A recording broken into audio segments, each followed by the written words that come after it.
was grieving, and I thought a puppy would help me direct some of the love that I had for my daughter that I could no longer hold.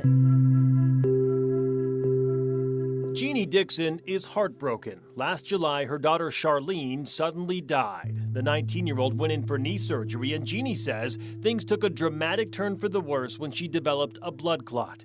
After 9 days in the hospital, she passed away.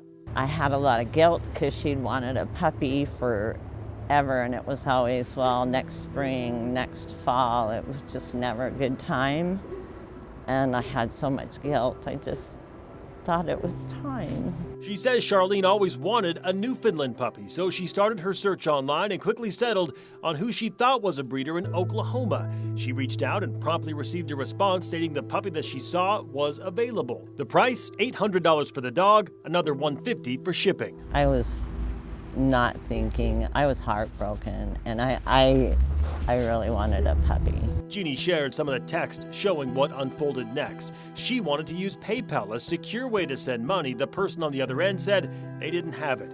Instead, they asked that Jeannie deposit cash directly into their account at an ATM. So that's what Jeannie did. Once for the dog and the shipping fee, and then again for another $1,500, allegedly for a special crate needed to ship the dog in. And while I was standing there doing it, I was thinking, I'm probably never going to see a dog.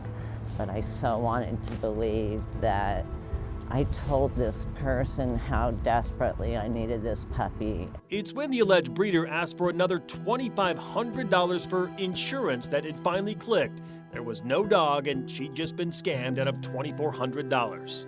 I then became ashamed because I knew better.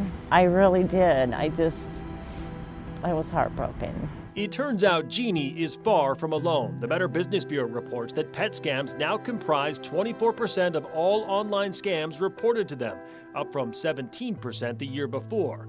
And of those targeted for a pet scam, 70% lose money. But the safest thing is to meet the breeder and meet the puppy. John Goodwin is the senior director of the Stop Puppy Mills campaign for the Humane Society of the United States.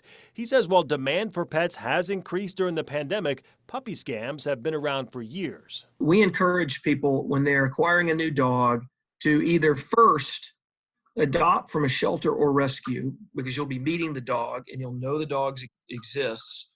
Or if you're purchasing from a breeder, insist on meeting the breeder, meeting the mother dog, seeing where the mother dog lives, and of course, seeing that the puppy actually exists.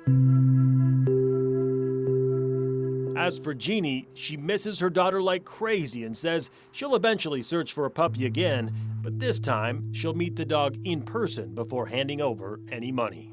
I'm not a dumb woman, but I sure feel stupid about this, and heartbreak isn't a good reason to make silly choices. I was just caught up in the want.